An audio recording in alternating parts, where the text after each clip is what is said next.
जब अलग अलग जगह के ऊपर हमको रोका जा रहा था तो मुझे मालूम था कि पुलिस को तो बेचारे सामने कर रहे हैं,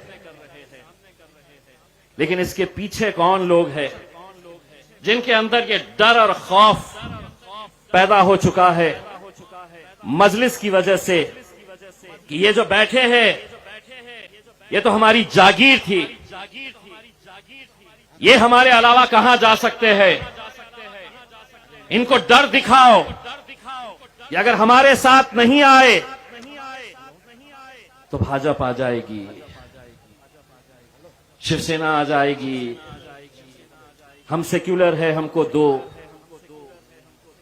लेकिन जब उन्हें यह एहसास होने लगा कि अब ये कौम भी बेदार हो चुकी है और इसमें भी वो हिम्मत आ चुकी है कि कल तुमसे ये सवाल करेगी कि जिस मुंबई हाई कोर्ट ने 2014 के अंदर तमाम दस्तावेज देखे, एम्पिरिकल डेटा जिसे कहते हैं, मुसलमानों के ताल्लुक से देखा, पढ़ा समझा, तब अदालत ने यह फैसला लिया, आदेश जारी किया गया कि मुसलमानों का एजुकेशन का परसेंटेज इस राज्य में, इस मुल्क के अंदर सबसे कम है। क्या वजह है कि आज हमारे बच्चे अगर अच्छी तालीम हासिल करना चाहते हैं तो क्या वजह है कि अदालत का फैसला आने के बावजूद भी ये सरकार, ये हुकूमत हमें ये रिजर्वेशन क्यों नहीं दे रही है। मैं और वारिस पठान 2014 से 2000 उनकी ही जबानी दिखाने वाले हैं कि इस कौम को किस तरह से एक खिलौना बनाकर रखा गया है, एक रबर स्टैंप की तरह रखा गया है। इलेक्शन आया, आ जाओ फिर अपनी गलियों के अंदर मुसलमानों से वोट मांगने के लिए आ जाओ, सपने दिखाओ कि हम ये दे देंगे, हम वो दे देंगे। इलेक्शन आया, जीत गए, खत्म हो गई बात, हमारा जिक्र भी नहीं होता है। मिल्लत टाइम्स को आपकी जरूरत है, हमारी आप माली मदद करें। हर महीने सिर्फ 100 रुपये और 1 साल के लिए 1 साल सिर्फ 1000 रुपये। रकम भेजने के लिए यहाँ दिए गए फोन पे, गूगल पे और पेटीएम नंबर का इस्तेमाल कर सकते हैं।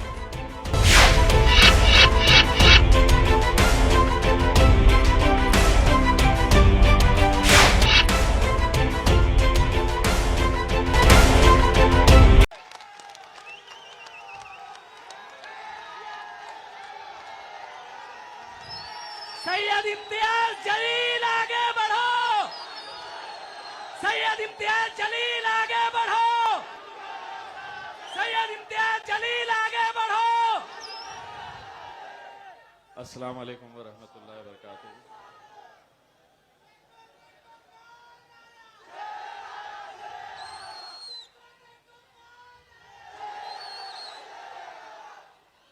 मुंबई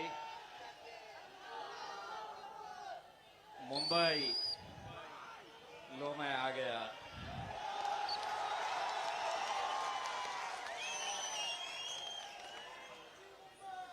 मुंबई लो मैं आ गया।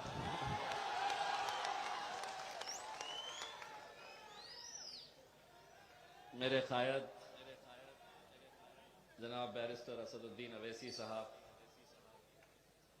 मजलिस इत्तेहादुल मुस्लिमीन के महाराष्ट्र के हमारे वर्किंग प्रेसिडेंट जनाब डॉक्टर गफ्फार कादरी साहब, फैयाज खान साहब, वारिस पठान साहब, हमारे एमएलए फारूक शाह साहब, स्टेज के ऊपर मौजूद तमाम मजलिस के जिम्मेदारान, हमारी माएँ और बहनें, वो समझ रहे थे सरकार मेरी है, मैं कुछ भी कर सकता हूं। मैं समझ रहा था आवाम मेरी है, मैं कुछ भी कर सकता हूं। उन्होंने पूरी ताकत लगा दी, मैं यहां पहुंच ना सकूं। मैंने पूरी ताकत लगा दी।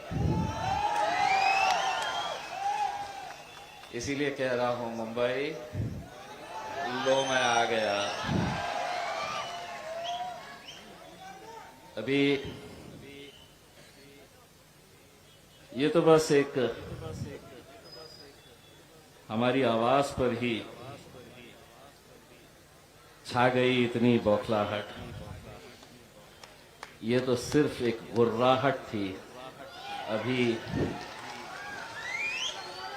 अभी दहाड़ना बाकी है।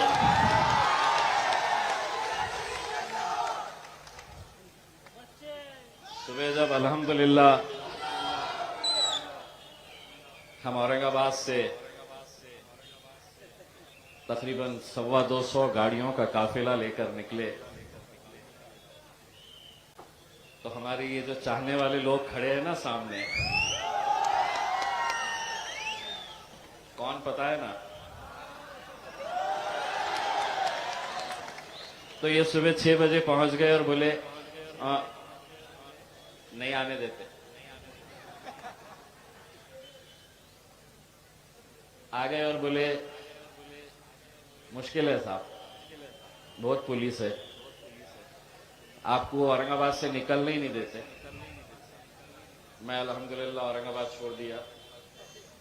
बोले अहमदनगर बहुत पुलिस लगाए, बस वहां से पलट के आना पड़ेगा। मैं अहमदनगर से भी निकल गया। बोले पूना तक तो पहुंच ही नहीं सकते हैं, मैं पूना भी निकल गया।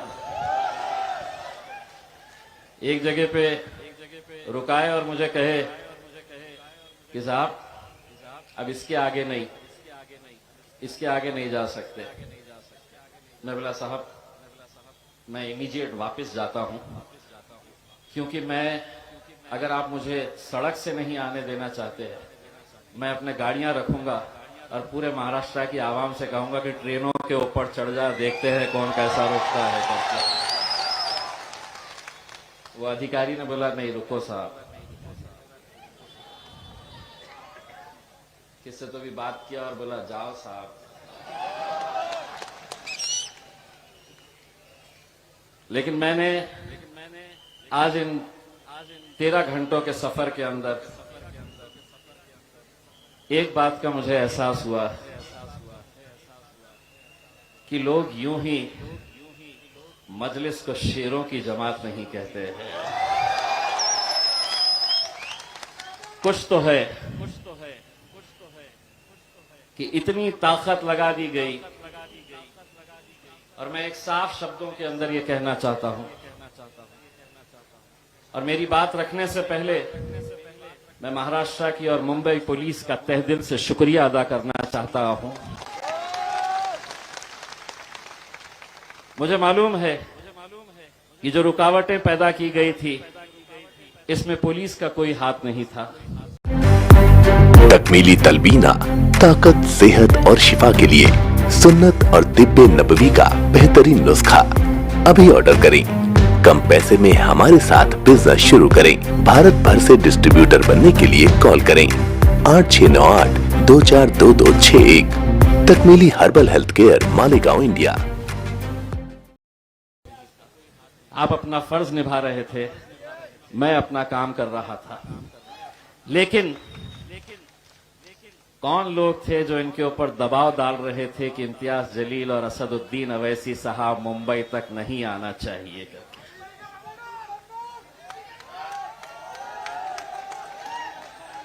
आपको मैं ये बताऊं कि ये जब प्रोग्राम हमने लेने का तय किया था, तो हमने लोगों से ये बताया कि ये हमारी सियासी जमात का कोई कार्यक्रम नहीं है, कोई प्रोग्राम नहीं है।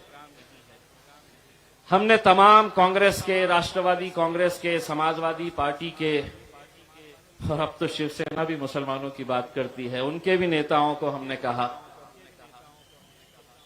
कि एक मर्तबा हम लोग क्या अपने कौम के साथ हो रहे नाइंसाफियों के लिए हम एक प्लेटफॉर्म के ऊपर नहीं आ सकते?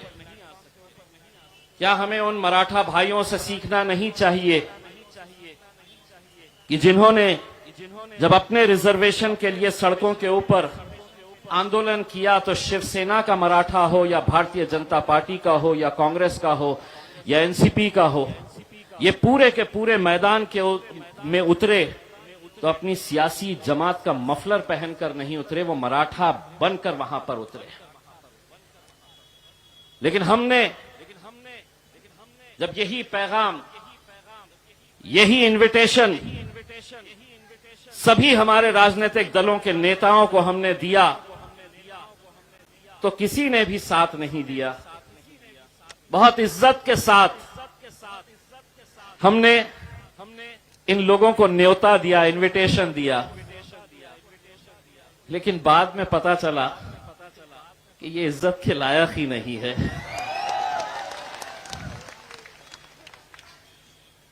लोगों ने कहा कि क्या कर लेंगे, आप रिजर्वेशन का तो इतना पुराना मामला है, वक्फ की जमीनें अब कहां बची है, आप क्यों इतनी मेहनत कर रहे हैं, क्यों जा रहे हैं? इलेक्शन के वक्त एक बात कही थी, दोबारा ये बात दोहरा रहा हूं, मंजिल मिले ना मिले ये मुकद्दर की बात है, हम कोशिश भी ना करें ये गलत बात है। हम कोशिश करेंगे, पूरी ईमानदारी के साथ कोशिश करेंगे, और जब ईमानदारी के साथ कोशिश करते हैं तो उसका नतीजे कैसे होते हैं, अल्हम्दुलिल्लाह वही एक नतीजा आपके सामने आज आपका बेटा, आपका भाई खड़ा हुआ है। हमने ईमानदारी के साथ मेहनत की, इसीलिए जब लोगों ने मुझसे, पत्रकारों ने कहा कि आप भाषण में असद साहब क्या बोलने वाले हैं, आप क्या बोलने वाले हैं, तो अब हम सिर्फ भाषण करने के लिए नहीं आए हैं।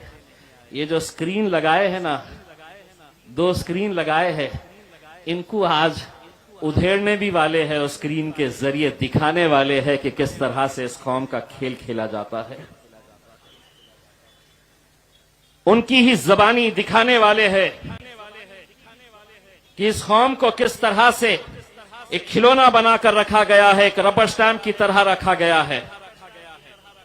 इलेक्शन आया, आ जाओ फिर अपनी गलियों के अंदर मुसलमानों से वोट मांगने के लिए आ जाओ, सपने दिखाओ कि हम ये दे देंगे, हम वो दे देंगे। इलेक्शन आया, जीत गए, खत्म हो गई बात, हमारा जिक्र भी नहीं होता है। लोगों ने कहा यही वक्त आपने क्यों चुने? एक पत्रकार साहब ने मुझसे कहा कि आप इस पर राजनीति नहीं कर रहे। मैंने कहा 100% नहीं, 200% राजनीति कर रहे हैं हम। और यही वक्त क्यों कर रहे हैं कि पूरे महाराष्ट्र के अंदर नगर परिषद के चुनाव है, दोबारा हमारी चौखटों के ऊपर यही लोग आने वाले हैं।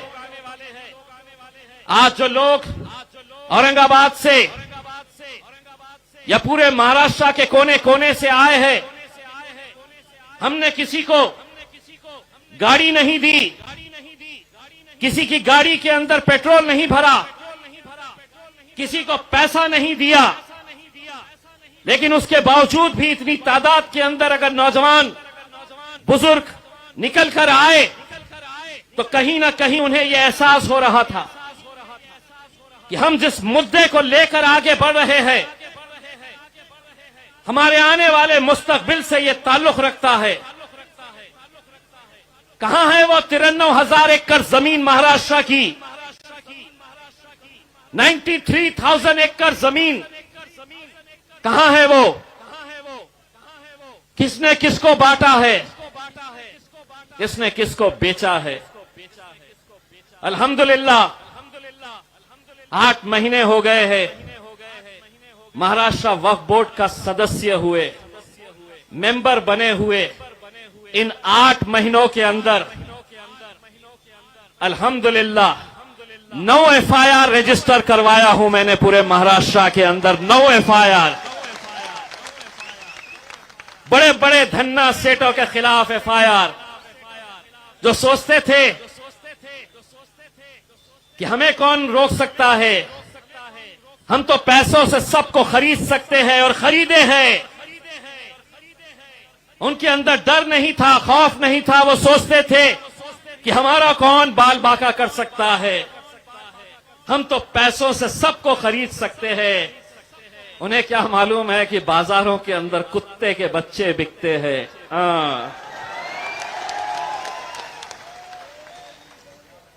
बाजार में खरीद सकते हैं, बाजार में क्या नहीं खरीद सकते। एक है स्टेज पे, ओरिजिनल एक ही है, बाकी हम छोटे छोटे हैं। असद भाई को देख के अल्हम्दुलिल्लाह, पहले पार्लियामेंट के अंदर भारतीय जनता पार्टी वाले सोचते थे ये अकेले है, इतना बोलते, और अब ये भी आ गया, अरे बाबा बाबा बाबा ये तो बहुत ही बोलता है बोले। लेकिन मुझे इस बात की खुशी होती है कि जिस शख्स को अल्हम्दुलिल्लाह पूरी दुनिया देखती है, पूरे मुल्क के अंदर अगर कोई एक जानबाज पार्लियामेंट के अंदर खड़े रहकर हमारी हक की आवाज वहां पर बुलंद करता है, यह अल्लाह का फजल व करम है।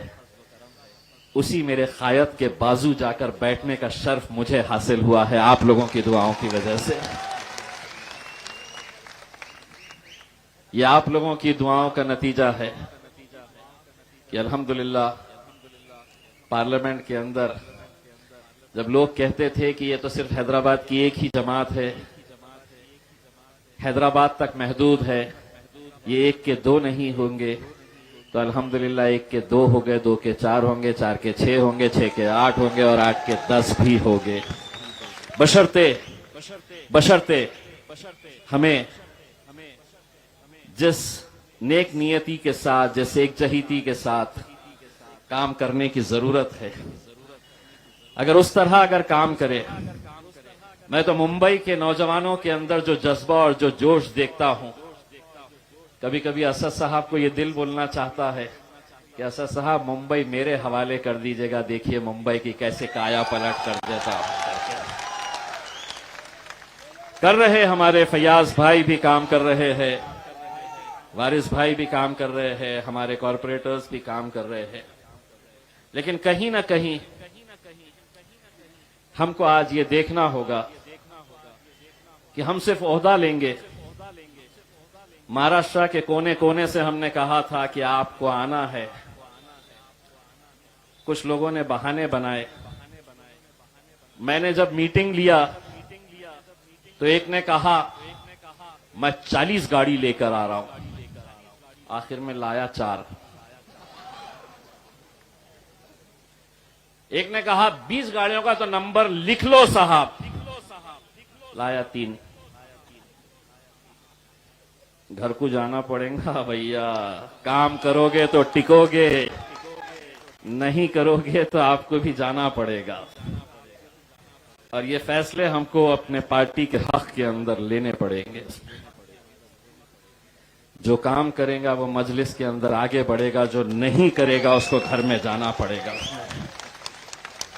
क्योंकि हम ये जब जज्बा और जोश देखते हैं नौजवानों के अंदर, तो हमें भी ऐसा लगता है कि अगर औरंगाबाद से एक MP चुनकर आ सकता है तो मुंबई से हम 4 MLAs क्यों नहीं चुनकर ला सकते हैं। बशर्ते एक ताकत बनकर खड़े रहने की जरूरत है।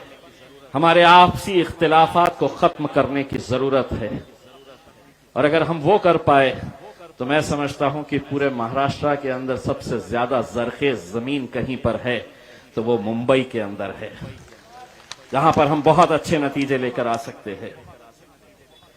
दोस्तों, ये जब हमने निकलने का फैसला किया पूरी तैयारी हो गई।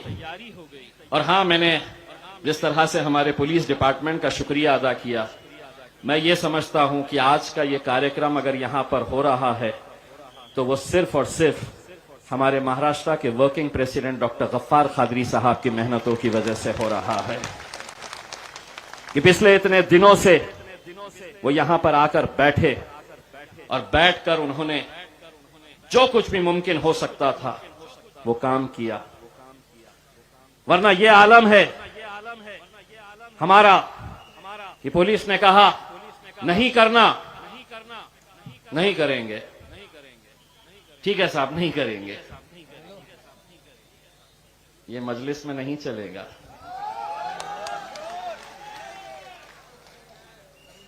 ये मजलिस में कतई नहीं चलेगा।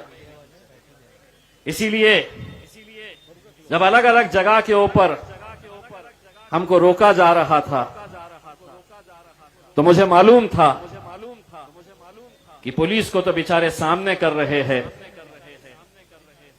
लेकिन इसके पीछे कौन लोग हैं जिनके अंदर ये डर और खौफ पैदा हो चुका है मजलिस की वजह से कि ये जो बैठे हैं ये तो हमारी जागीर थी, ये हमारे अलावा कहां जा सकते हैं। इनको डर दिखाओ कि अगर हमारे साथ नहीं आए तो भाजपा आ जाएगी, शिवसेना आ जाएगी, हम सेक्युलर है, हमको दो।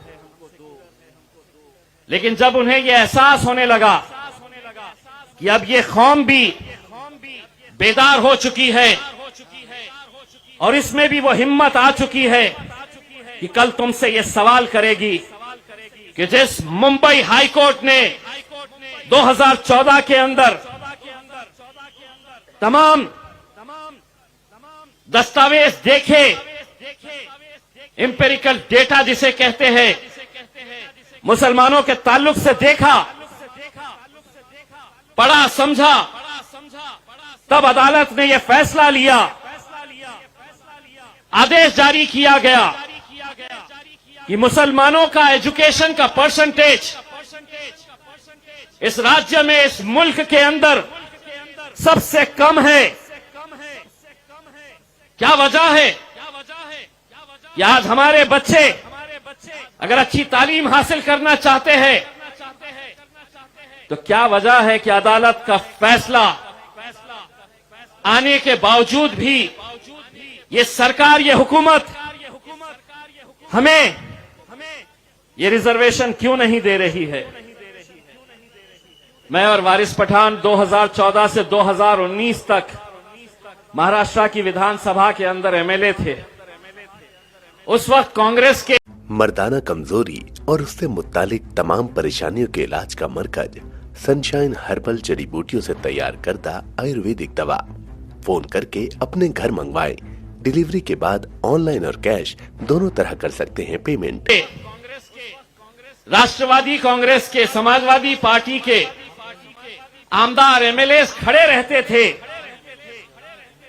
और लड़ते थे बीजेपी के मुख्यमंत्री देवेंद्र फडणवीस से और शिवसेना से लड़ते थे और ये मांग करते थे कि अदालत ने मुसलमानों को 5% रिजर्वेशन दिया है। भारतीय जनता पार्टी, शिवसेना नहीं चाहती है कि इनकी तरक्की हो, मुसलमानों को रिजर्वेशन दो, अदालत ने बोला है। इतने जोरदार भाषण करते थे कि मुझे ऐसा लगता था कि कितने हमदर्द है मेरे कौम के। 2019 के बाद तख्ता पलट गया, अब हुकूमत में आ गए हैं।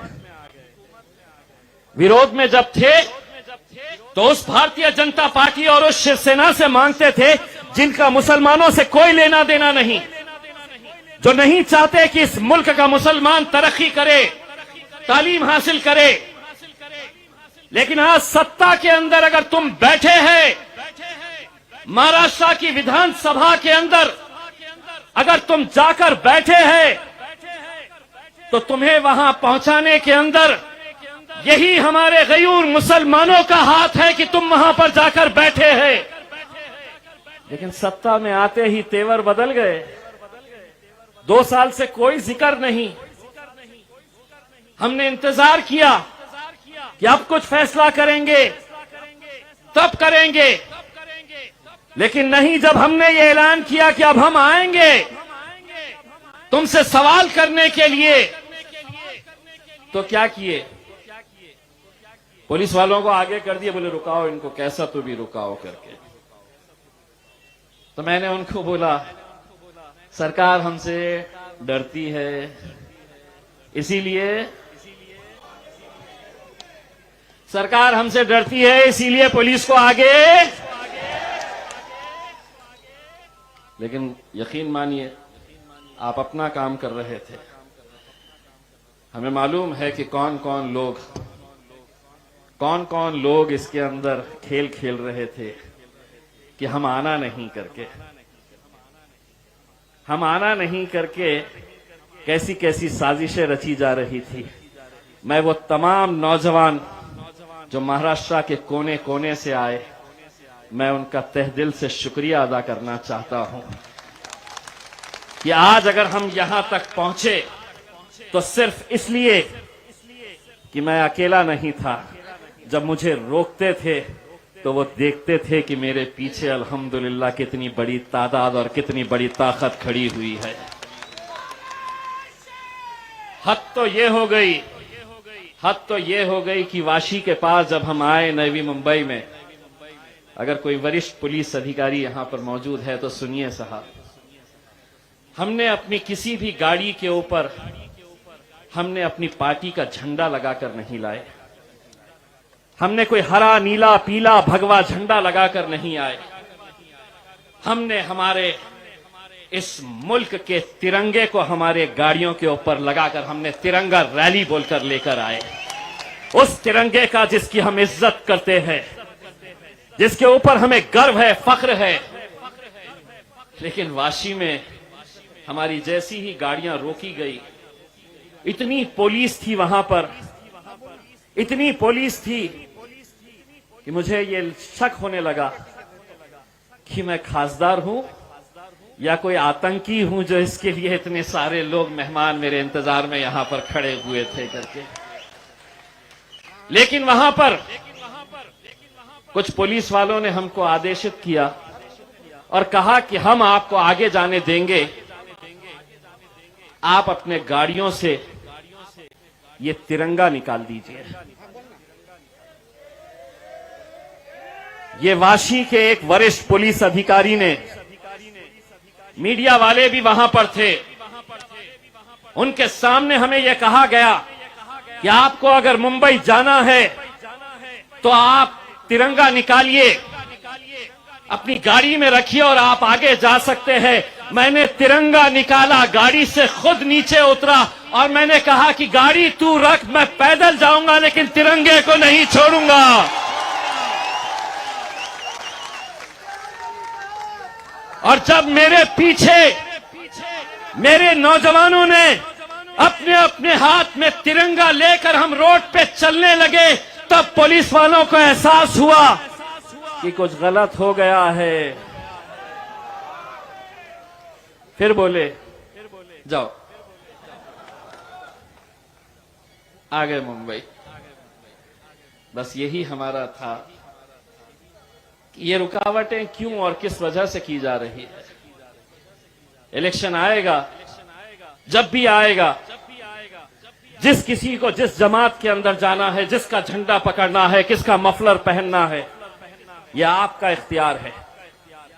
लेकिन एक मर्तबा हम सबको मुसलमान बनकर सड़कों पर उतरने की जरूरत रहेगी मेरे भाइयों। और जब तक हम ये नहीं करेंगे, लोग कहेंगे कि क्या होगा 5% रिजर्वेशन से। क्या नहीं होगा। 93,000 एकड़ जमीन अगर वक्फ की अगर हम मुसलमानों को वापस मिल जाती है तो महाराष्ट्र के देवेंद्र फडणवीस साहब, महाराष्ट्र के उद्धव ठाकरे साहब, शरद पवार साहब, कांग्रेस के नेता, मैं आपको ये जबान देकर जाना चाहता हूं कि तुम वो 93,000 एकड़ वक्फ की जमीन हमको लौटाओ जो हर साल मुसलमानों को 300-400 करोड़ रुपए का माइनॉरिटी बजट देते हैं, वो बजट नहीं देना, 300 करोड़ तो खैरात में हम तुम्हें दे डालेंगे। वो जमीनें हमारा हक है और इसके लिए एक मूवमेंट चलाने की जरूरत है। आज छोटी सी एक झांकी दिखाए, थोड़े परेशान हो गए। फयाज भाई, महाराष्ट्र विधानसभा का अधिवेशन आने वाला है। अब एक धरना जो है, जब इनका अधिवेशन रहेगा, जब ये अंदर बैठेंगे तो इनकी बजाने के लिए हम लोग बाहर खड़े रहेंगे। बहुत डरते हैं ये जब अंदर बैठते हैं और उनको पता चलता है कि आ गए ये टोपी वाले, दाढ़ी वाले, ये कौम निकल कर आ गई है, अपनी वाट लगने वाली है। हम सिर्फ इतना कहना चाहते हैं कि ये लोगों ने आप लोगों के साथ कैसा खिलवाड़ किया है। अगर मैं अपनी जबानी अगर कहूंगा तो शायद आप लोगों को यकीन नहीं होगा। अगर मैं कहूंगा कि आप लोगों को कैसा बेवकूफ बनाया गया था, मैं अपनी जबानी कहूंगा कि किस नेता ने, चाहे वो नवाब मलिक साहब हो, आरिफ नसीम खान साहब हो, अबू आसिम साहब हो,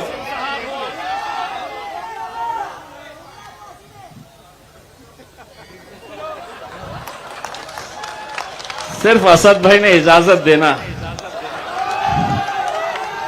अगला इलेक्शन तो इम्तियाज जलील उनके खिलाफ मुंबई में आके तुम्हारे घर के अंदर लड़के जाएगा और निकाल के जाएगा इंशाअल्लाह।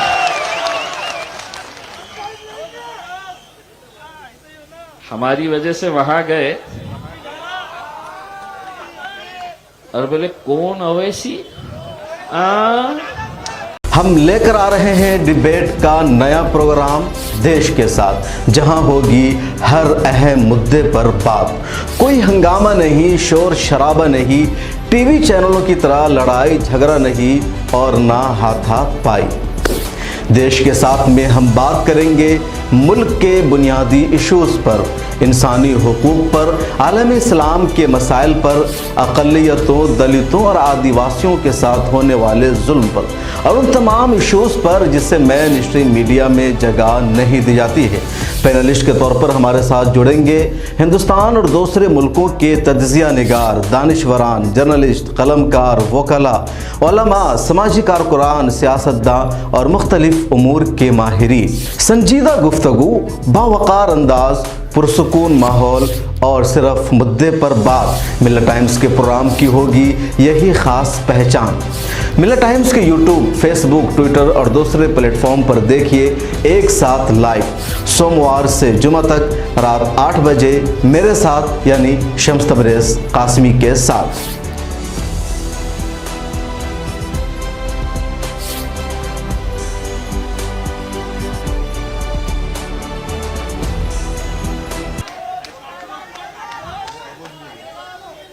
पप्पा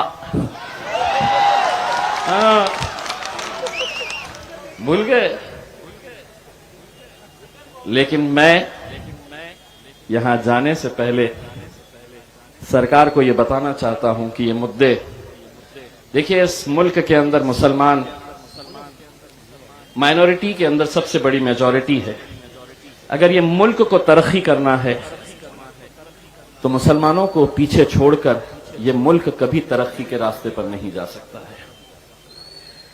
अगर हमको इस मुल्क को आगे बढ़ाना है तो हमारे इन मुसलमान भाइयों की तरक्की के बारे में भी सोचना पड़ेगा और ये सरकार की जिम्मेदारी है। सरकार में जो बैठे लोग हैं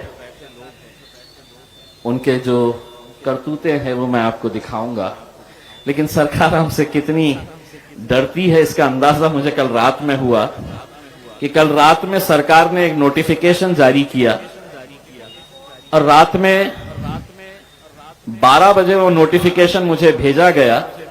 आप अगर पढ़ेंगे तो आपको ये समझ में आएगा कितना डरती है।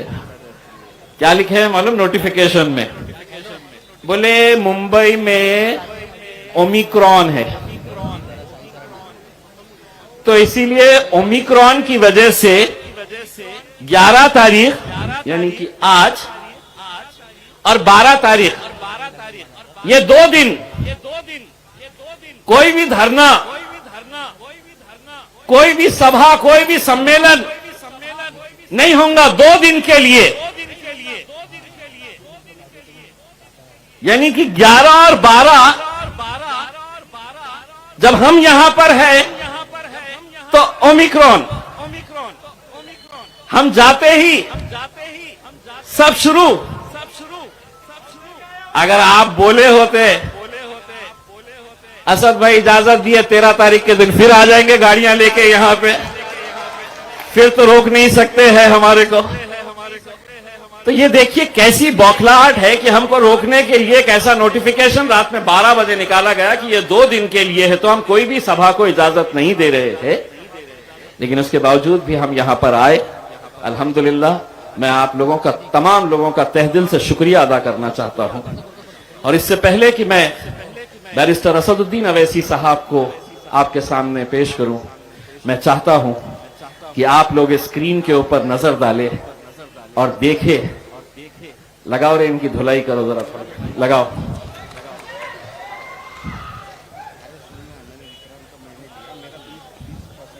देखिए गौर से, जो देख नहीं सकते हैं मैं आपको उसके सीडी बनाकर देने वाला हूं। हर इलाके के अंदर स्क्रीन लगाना और खूब चलाना, देखिएगा। बहुत बहुत शुक्रिया। मुसलमानों का इस्तेहसाल किया, खुसूसन रियासत महाराष्ट्र में कांग्रेस, एनसीपी और समाजवादी पार्टी इसकी सबसे ज्यादा जिम्मेदार है। महाराष्ट्र में सत्ता की मलाई खाने के लिए बेताब कांग्रेस, एनसीपी और समाजवादी पार्टी ने अपने पार्टी के मुस्लिम पिट्ठुओं का और नाम निहाद सेक्युलर नेताओं की बीजेपी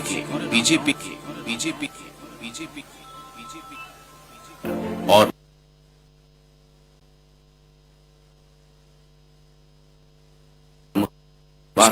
खेला और मुसलमानों को लुभाने के लिए कोई कसर नहीं छोड़ा। रिजर्वेशन दिलाने के बहाने खूब आवाज उठाई और महाराष्ट्र के मुसलमानों खूब सुनहरे ख्वाब दिखाए। ये देखिए, साबिक वजीर आरिफ नसीम खान और अबू आसिम आजमी समेत कांग्रेस लीडरान क्या है। मराठा और मुसलमानों को आरक्षण मिलना चाहिए।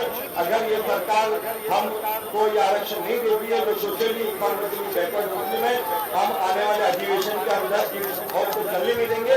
और हमारी मांग सभी मिल करके, जो कांग्रेस, राष्ट्रवादी, समाजवादी और हमारे जितने लीडर हैं वो इसकी मांग करेंगे। और ये मराठा के साथ है जो सोशली इकोनॉमिकली बैकवर्ड मुसलमान है, उनको आरक्षण मिलना चाहिए। 2014 में कांग्रेस की सरकार ने मुस्लिम समाज को तीसरे पद की बुनियाद पर 4.5% आरक्षण देने का निर्णय। हमारी वीडियोस देखने के लिए बेहद शुक्रिया। मिल्लत टाइम्स की खबरें पढ़ने, सुनने और देखने के लिए गूगल प्ले स्टोर से ऐप डाउनलोड करें। यहां आप उंगली की क्लिक में पढ़ सकते हैं 4 जबानों में न्यूज़, उर्दू, हिंदी, अंग्रेजी, बांग्ला। आप ऐप पर मिल्लत टाइम्स की वीडियोस भी देख सकते हैं। अगर आप YouTube पर देख रहे हैं तो रेड बटन को दबाकर चैनल को सब्सक्राइब करें और बेल आइकन जरूर दबाएं। फेसबुक पर देख रहे हैं तो पेज को लाइक और फॉलो जरूर करें। ट्विटर और इंस्टाग्राम पर भी मिल्लत टाइम्स को फॉलो करें। मिल्लत टाइम्स की स्टोरीज हासिल करने के लिए टेलीग्राम और व्हाट्सएप पर बराह रास्त हमारे साथ जुड़ सकते हैं। हमारे काम से आप मुतमईन हैं तो इसे जारी रखने और मजबूत बनाने के लिए हमें सपोर्ट करें। स्क्रीन पर दिख रहे और डिस्क्रिप्शन में दिए गए अकाउंट नंबर पर मिल्लत टाइम्स को अपनी रकम भेज सकते हैं।